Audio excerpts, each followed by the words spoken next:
On this Wednesday night, falling interest rates in both Canada and the U.S. We will support economic growth while ensuring inflation remains well controlled. What the moves signal and whether Canada's cost of borrowing could keep dropping.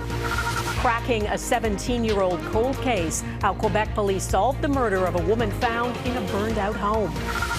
Pomp, the U.S. president, and purpose. But this is truly one of the highest honors of my life. What's the point of Donald Trump's unprecedented second state visit to the U.K.? Plus, ice cream split. The scoop on why one of Ben & Jerry's co-founders says he can't, in good conscience, stay with the company.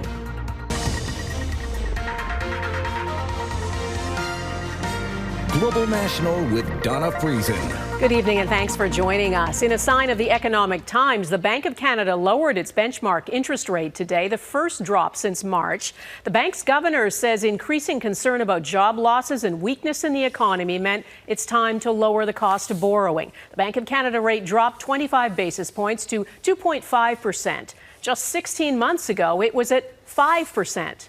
The U.S. Federal Reserve dropped its rate today, too. More on that in a moment. But first, Mackenzie Gray on Canada's economic picture.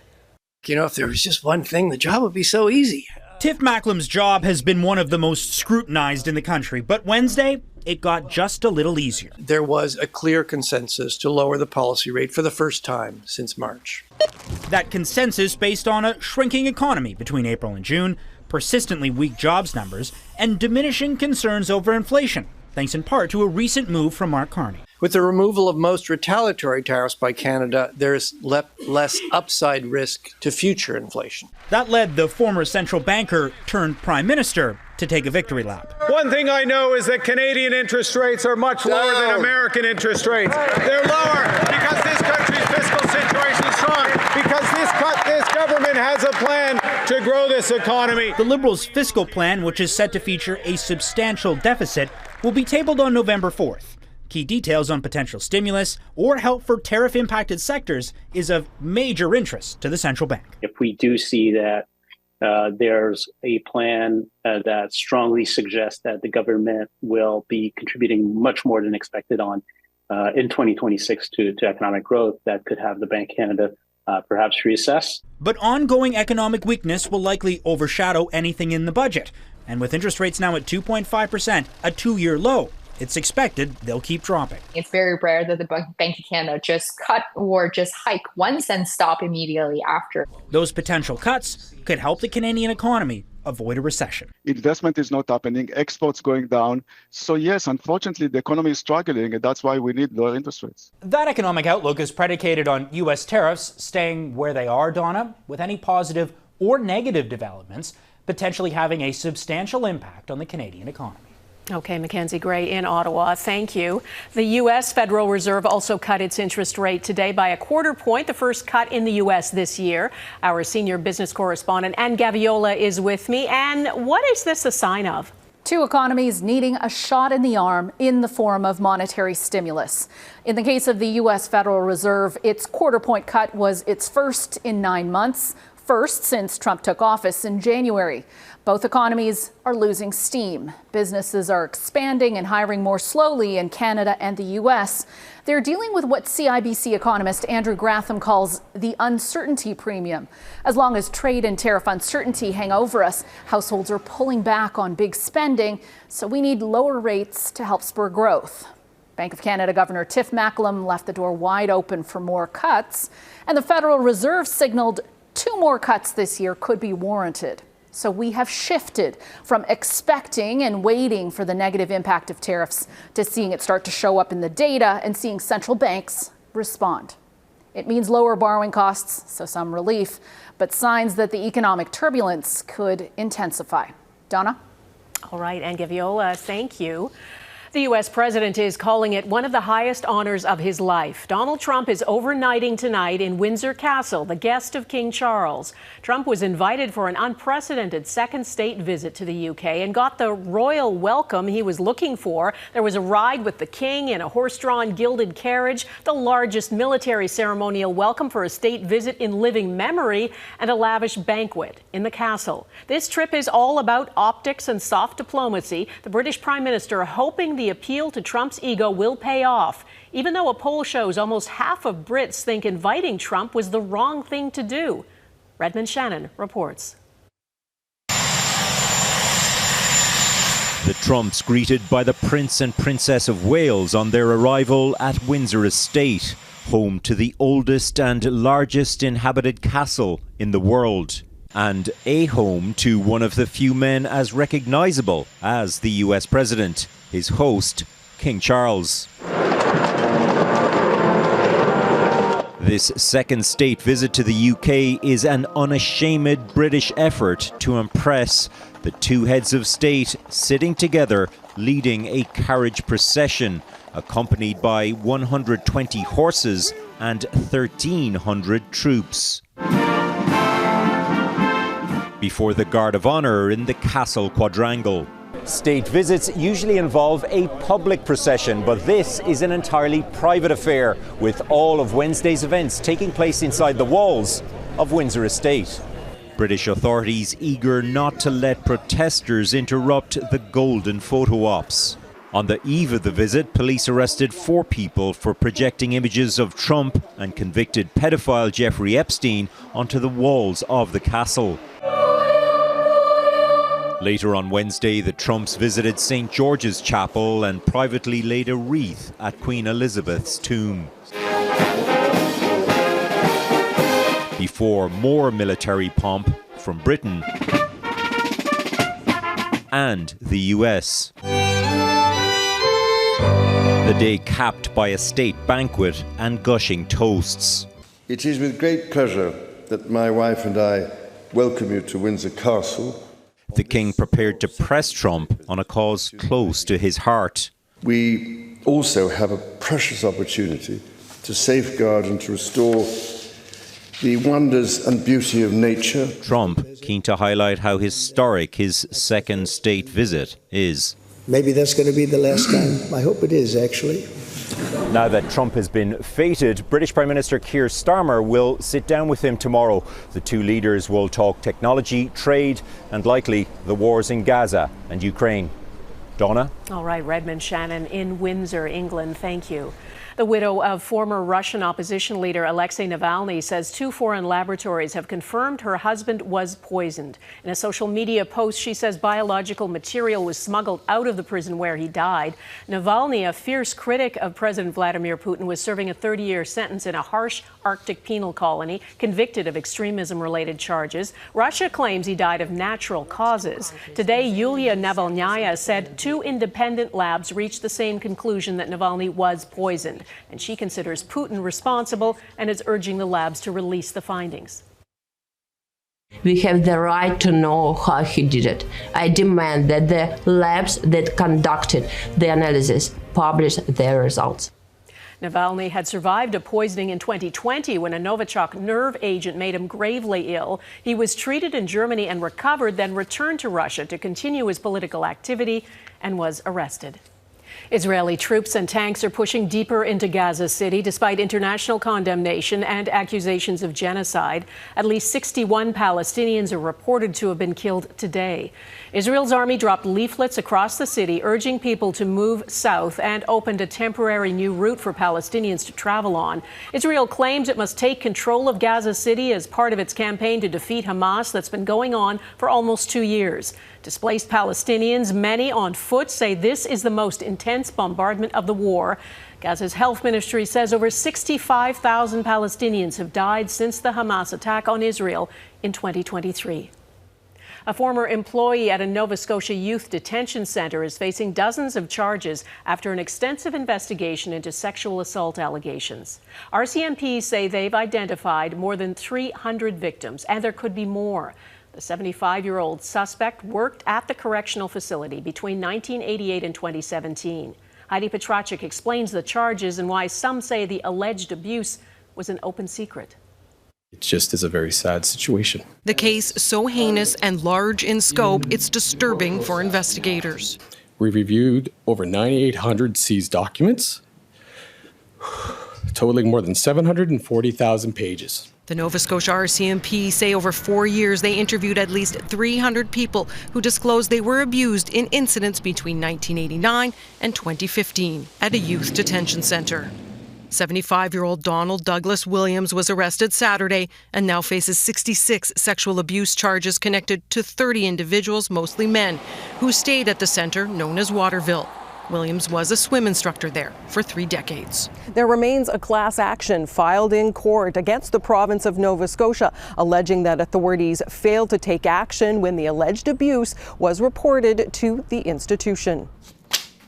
It's huge for these survivors to come forward, tell their truth. The lawyer for the class action took the case based on a single phone call from an inmate. Mike Dull never imagined that would lead to hundreds of allegations and plenty of questions. Those questions sort of suggest institutional neglect, willful blind eyes. The province denies the suit's claims in court documents and wouldn't speak to the case Wednesday, although Dull says they are negotiating towards a settlement. I'm hopeful that they'll be successful. It was a pretty open secret for quite a few years. Elle Jones has done support work with some of the men affected and says this is a reckoning for Nova Scotia's justice system. There's so little oversight, ineffective ombudsmen, ineffective complaint mechanisms, no political will, because this is a population that's just considered to be a throwaway population. The RCMP isn't done with its investigation and says it expects to lay even more charges against the accused.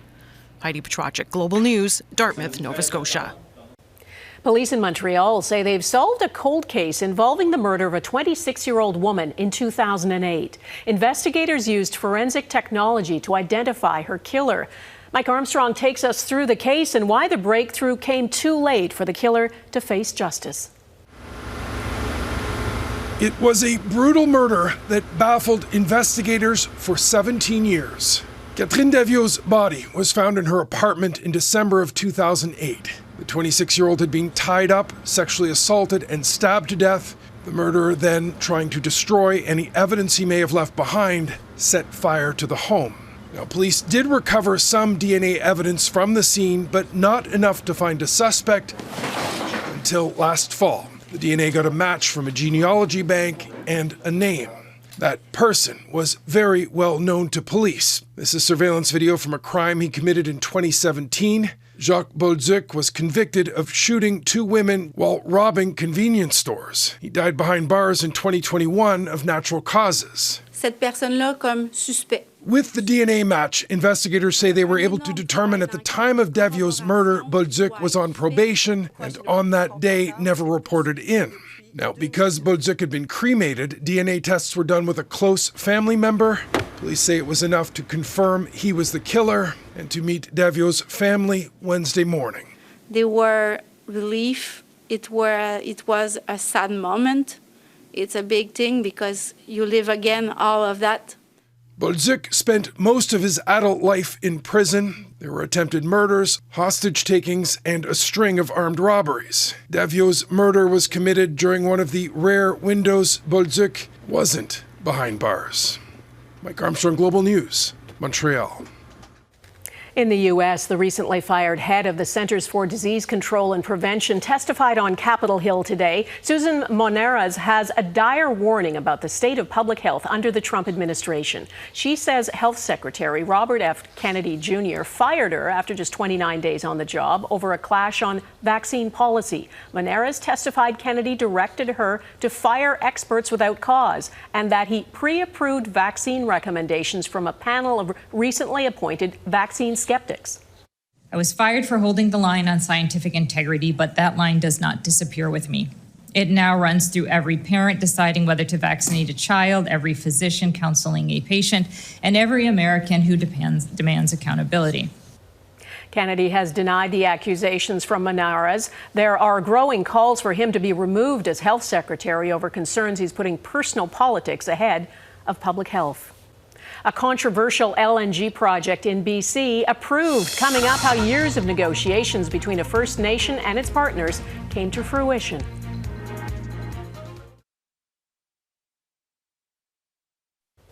BC Premier David Eby was in Ottawa today lobbying for federal support on major projects, a day after a multi-billion-dollar LNG terminal on BC's north coast cleared federal and provincial hurdles. The Siliciums project, a joint venture by the Nisga'a Nation and 2 LNG companies, is being hailed as a milestone for reconciliation. Not all First Nations, though, are on board, and critics say the project could undermine Canada's climate targets. Neetu Garcha explains. It's a major milestone in BC's energy sector. A controversial LNG project led by Nisga'a Nation has been given the green light. We've been carrying out a lot of those environmental assessments ourselves because of the local knowledge, the traditional knowledge. This week, we're putting one project, one review into action. Nisga'a leaders stress this project is not being fast-tracked by Ottawa, but comes from more than a decade of work by the nation and its partners. No add-on to anything from the current Prime Minister Carney. This was due to the hard work of our nation and the hard work of our partners standing together to bring some realization to the Siliciums project. I actually started working on LNG back in 2004. Right. So I'm glad to see you. BC's finally woken up. Looking into the major projects office process, I'm not sure if that's what industry wants to see. The project is expected to contribute some $17 billion to the Canadian economy over its lifetime, creating thousands of jobs. There are other First Nations who are very concerned about crossing on their traditional territories. Located more than 1,400 kilometers north of Vancouver by road on BC's northern coast, this region near Kitimat is already home to the Shell-led LNG Canada terminal. It's the largest facility in the country, designed to produce 14 million tons a year, and started its first exports in June. The new project is set to break ground in the same area, near the Alaska border. It proposes to export another 12 million tons annually. I encourage him to approve all the LNG projects. We should have 15 of these things up and running. While the project has received conditional approval, the final investment decision will be made by Nisga'a leadership and their industry partners. We're absolutely committed to working with First Nations and ensuring that that duty to consult is upheld. Construction is slated to begin in 2026, with operations running by late 2028. Its success could help BC play a critical role in global emissions reductions while driving the provincial economy forward. Neetu Garcha, Global News, Vancouver. Ahead, new evidence of the impact climate change is having on extreme weather events.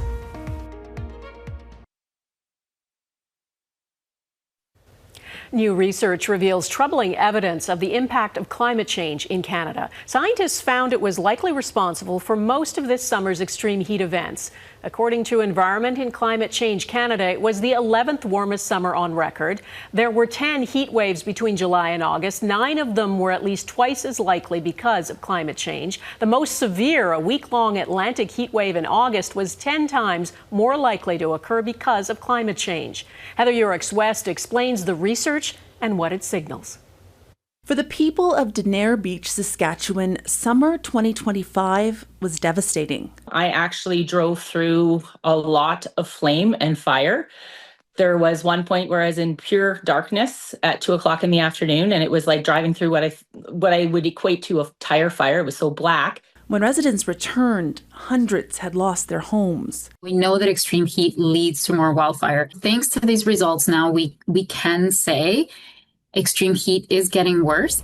For the second year in a row, researchers with Environment and Climate Change Canada have used what's called a rapid extreme weather attribution system to see why extreme heat events are happening more. We see that the most extreme events have the biggest change in frequency because of climate change. Climate change is one of these issues, right? It tends to go up and be higher in the public's consciousness when other things aren't going on.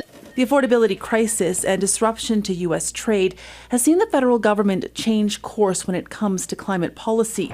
Both the consumer carbon tax and electric vehicle mandate have been shelved. There's been lots of evidence that, the pricing policies did change and keep emissions down compared to a business as usual case. If we can continue to increase emissions, then that warming will continue to increase to 3, 4, 5 degrees. In Canada, summer temperatures have risen by an average of 1.8 degrees in the last 80 years, giving this generation a very different experience than their grandparents had decades ago. Heather Yurix-West, Global News, Calgary. Rocky Road next. Why one of Ben & Jerry's co-founders has left the company after nearly 50 years.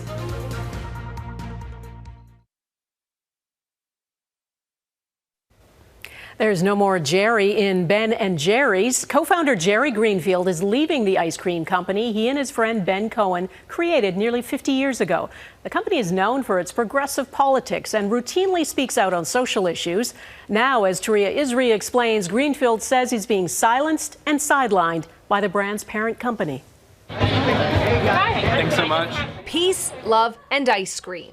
A mantra that became harder to repeat as things at Ben & Jerry's went south. Both founders were unhappy with the tension around their social activism that was really a core part of their brand. Jerry Greenfield is leaving the business he co-founded with Ben Cohen almost 50 years ago. "I can no longer in good conscience remain," he wrote on social media. "The independence to pursue our values is gone." They need to let food into Gaza. They need to let food into starving kids. They accuse their parent company, British multinational Unilever, of muzzling them over the war in Gaza. I think that Jerry's departure is entirely consistent with who these guys have been since they founded the company in the 70s. The childhood friends started making ice cream in 1978 in Burlington, Vermont, opening their first shop in a remodeled gas station and transforming it into a household name, known for funky flavors and being a force for change. They championed gay marriage, racial equality, and fighting climate change long before other corporations took a stand. Unilever bought Ben & Jerry's in 2000, but allowed them to keep an independent board overseeing the brand. Unilever and Ben & Jerry's are not exactly on the same page. Tensions grew when a division of Unilever called Magnum Ice Cream took over. You're ripping the heart out of Ben & Jerry's. Set us free. Magnum says it disagrees with Greenfield's perspective and insists it will carry forward the company's legacy. But it's not clear how to carry on with Ben and not Jerry. Touria Izri, Global News, Montreal. And that is Global National for this Wednesday. I'm Donna Friesen. Tonight's Your Canada showcases Fredericton, Deep Bay, BC, and Beausejour, Manitoba. Keep them coming. Send your pictures of Canadian pride to Global National at globalnews.ca. And thanks for watching. Hope to see you here again tomorrow. Bye-bye.